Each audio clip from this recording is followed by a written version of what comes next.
Hello everyone.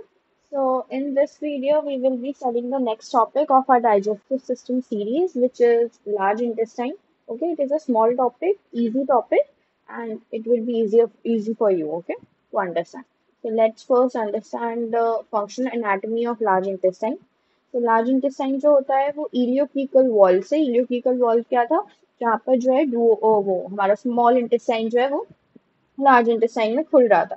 ठीक है, यहाँ पे कहीं होता है इलियोक्रीकल वॉल, वहां से लेकर एनस तक जो है आपका जो ये वाला पूरा part it is a large intestine. Okay, extend करता है। पार्ट्स क्या क्या होते हैं वो आप यहाँ से देख लो। अपेंडिक्स आता है which is a vestigial organ, इसका कोई काम नहीं है ह्यूमन बींग्स में। कीकम आता है, फिर ascending colon, then your transverse colon, this, then your descending colon, then your sigmoid colon, then rectum, then anus. Okay.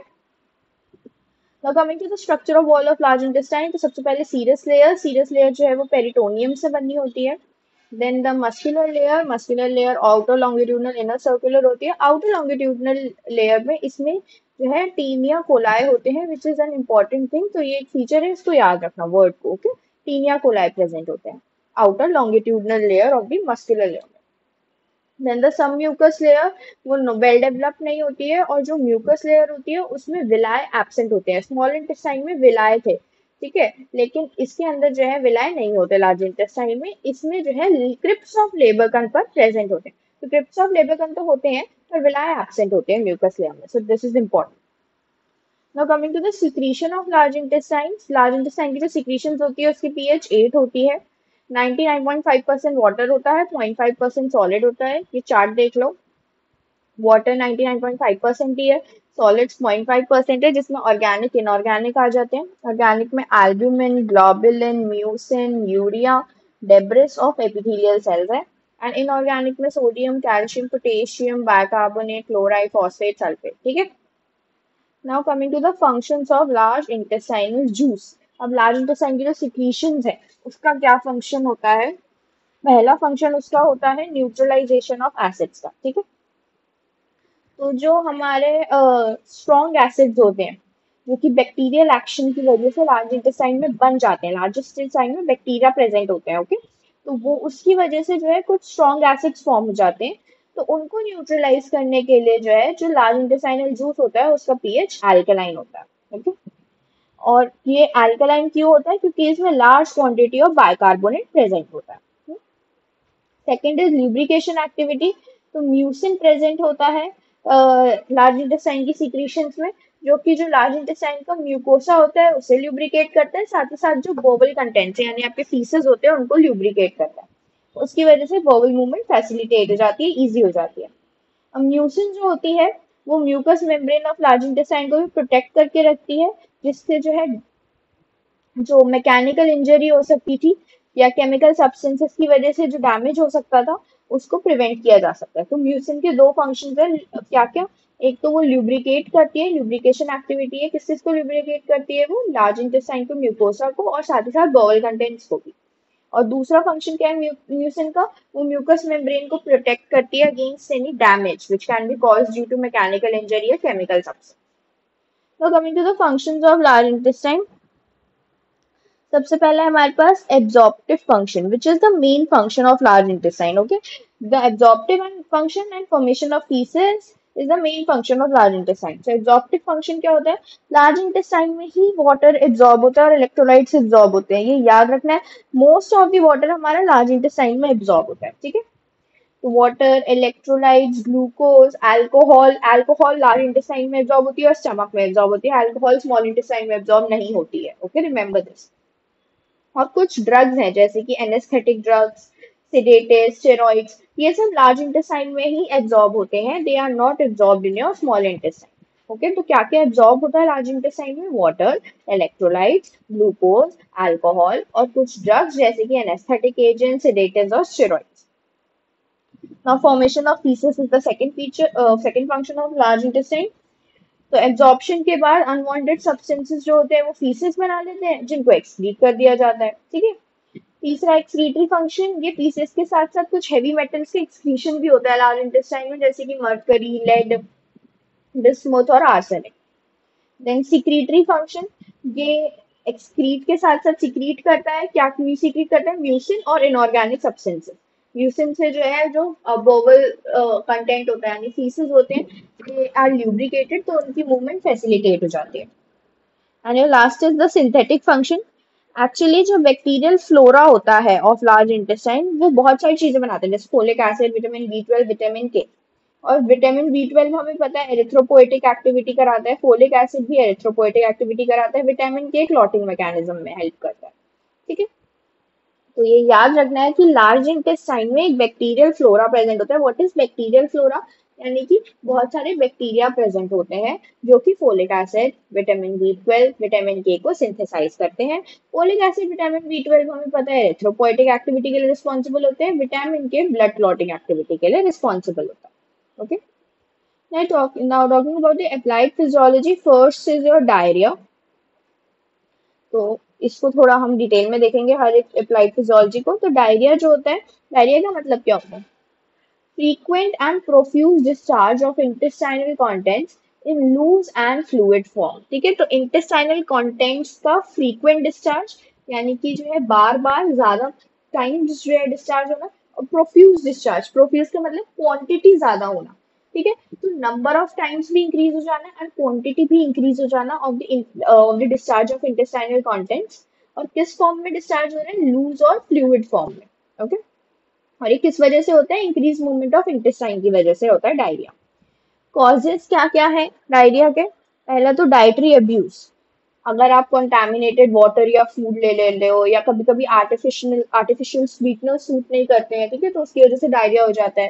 Spicy food से डायरिया हो जाता है। ठीक है, तो डाइटरी अब्यूज। दूसरा फूड इंटॉलरेंस, जैसे कुछ लोग लैक्टोज इंटॉलरेंस होते हैं, अगर वो मिल्क कंज्यूम कर लेते हैं या मिल्क प्रोडक्ट्स कंज्यूम कर लेते हैं, सो वो उनको सूट नहीं करता, बिकॉज मिल्क के अंदर प्रोटीन मिल्क के अंदर कार्बोहाइड्रेट होता है lactose, which they are not able to digest. तो लैक्टोज इंटॉलरेंस की वजह से डायरिया हो जाता है, इट इज वेरी कॉमन। तीसरा है इन्फेक्शंस। कुछ इन्फेक्शंस जैसे कि बैक्टीरिया, कौन कौन से? वायरस और पैरासाइट्स। ये याद रखना कौन सा बैक्टीरिया है जो कॉज करता है, कौन सा वायरस, कौन सा पैरासाइट। तो बैक्टीरिया में आते हैं आपके E coli, that is Escherichia coli, Salmonella and Shigella. Okay, virus में रोटा वायरस, हेपेटाइटिस वायरस, और पैरासाइट्स में Entamoeba, histolytica and Giardia lamblia. ये आपको नेक्स्ट ईयर माइक्रोबायोलॉजी में सारे डिटेल में पढ़ने हैं ये सारे। ठीक है, एक एक।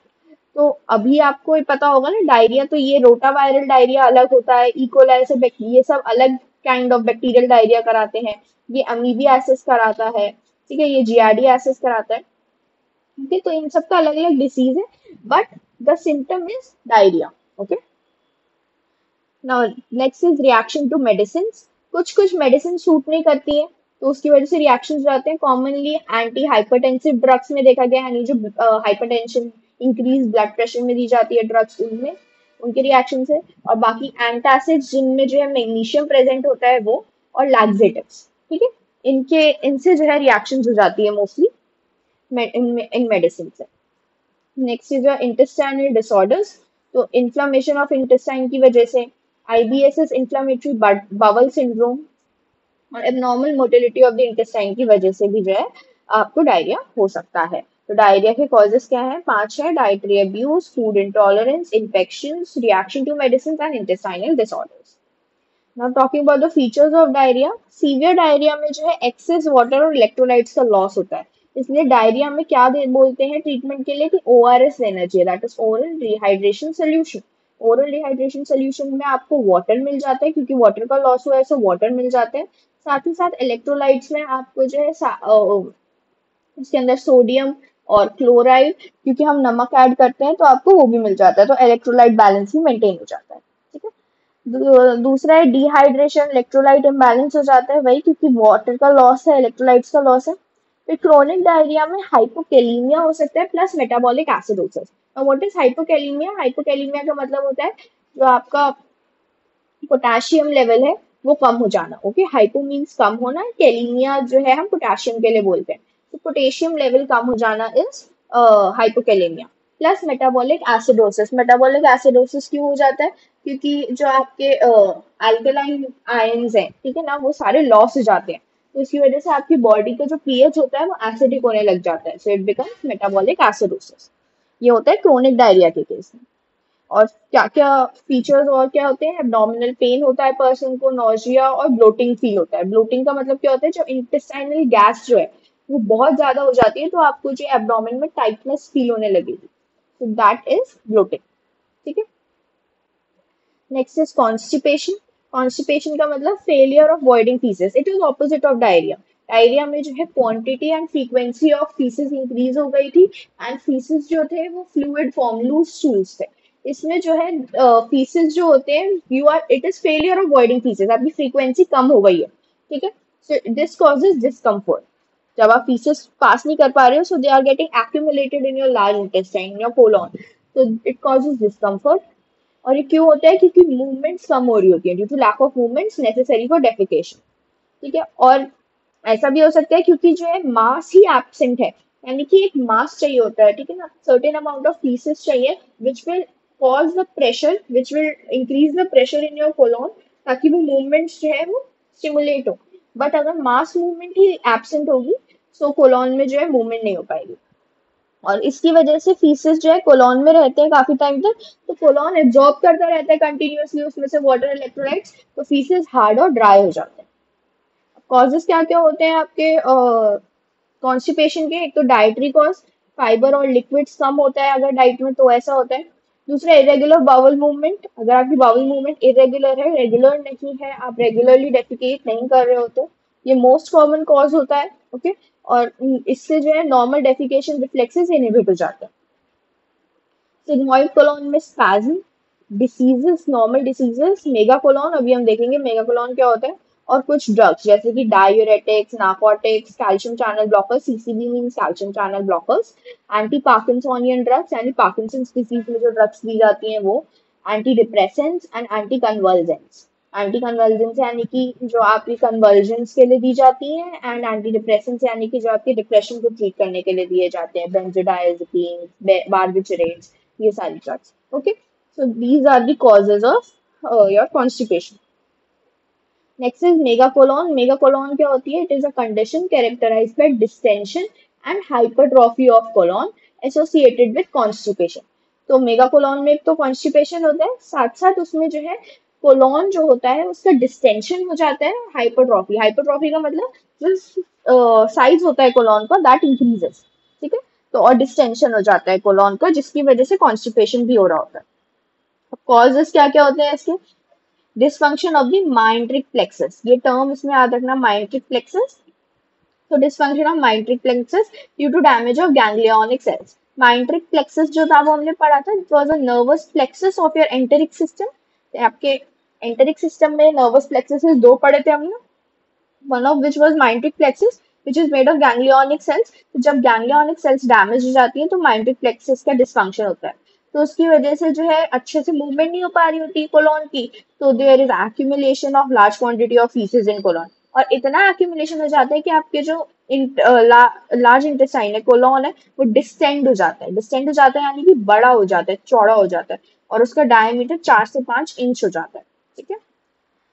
तो एक तो ये कॉज हो सकता है dysfunction of myenteric plexus due to damage of ganglionic cells. दूसरा माइंट्रिक प्लेक्सस का ही डिस्फंक्शन क्यों होगा, congenital absence of ganglionic cells. बचपन से ही कॉन्जेनाइटल डिसऑर्डर है कि गैंग्लियोनिक सेल्स प्रेजेंट ही नहीं है। ठीक है। तो उसकी वजह से भी जो है यही होगा, एक्यूमुलेट हो जाएंगे फीसेस कोलॉन में और डिस्टेंड हो जाएगा कोलॉन। और ये कौन सी कंडीशन में होता है congenital absence of ganglionic cells, Hirschsprung's disease में। ओके। तीसरा है IBD. IBD is inflammatory bowel disease. IBD जो होता है उसके अंदर भी मेगाकोलॉन जो होता है उसके साथ साथ अमीबिक डाइसेंट्री हो जाता है। आईबीडी की केस में आपका मेगाकोलॉन होता है और अमीबिक डाइसेंट्री की वजह से होता है। Amoebic dysentery is a bacterial cause, okay, bacterial disorder, उसकी वजह से मेगाकोलॉन हो जाता है, तो इसको हम टॉक्सिक मेगाकोलॉन भी बोलते हैं। अगर जो है अमीबिक डाइसेंट्री के साथ मेगाकोलॉन हो रहा है तो उसे हम टॉक्सिक मेगाकोलॉन बोलते हैं, और ये आईबीडी की कंडीशन में होता है। ठीक है। And next is your appendicitis. Appendicitis का मतलब होता है अपेंडिक्स का इन्फ्लेमेशन। ठीक है। और ये बहुत कॉमन है appendicitis, 10 to 30 years of age के अंदर होता है most commonly.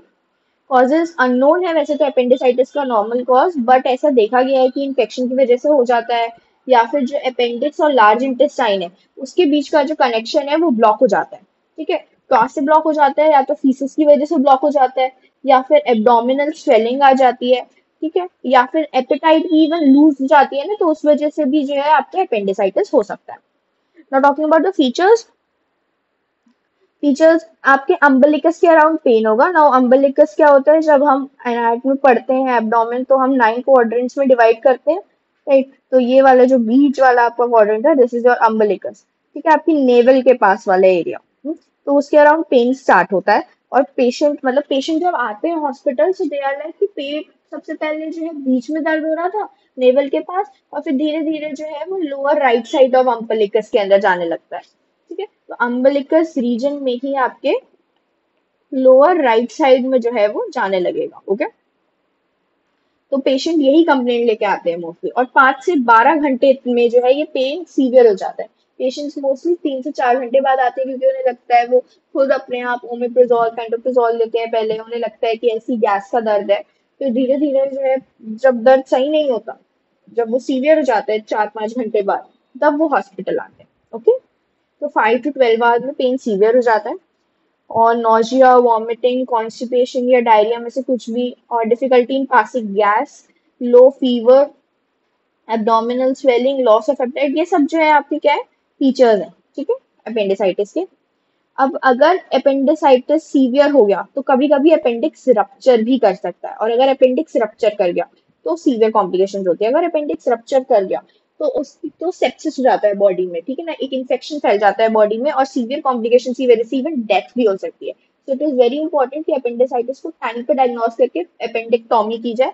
अपेंडिक्टोमी is the surgery to remove appendix. Appendix को रिमूव करने में कोई हार्म नहीं है, appendix is a vestigial organ, तो उसको रिमूव करके कोई बॉडी फंक्शन लॉस नहीं होता। अगर वो टाइम पे डायग्नोस कर लिया जाए अपेंडिसाइटिस है, तो it is a very easy disease to cure. But अगर लेट कर दिया और अपेंडिक्स बाई चांस रप्चर हो गया, तो सेप्सिस की वजह से सीवियर कॉम्प्लिकेशंस होगी, जिससे इवन डेथ भी हो सकती है, ठीक है। सो इस वीडियो में we saw about large intestine की functional anatomy, structure of the wall, फिर secretion को पढ़ा हमने, फिर functions of large intestinal juice देखे, फिर functions of large intestine देखे, applied physiology में हमने diarrhea पढ़ा, constipation पढ़ा, megacolon पढ़ा and appendicitis पढ़ा, okay। So that's it for this video. Thank you so much, and please like, subscribe and share, okay। Bye bye.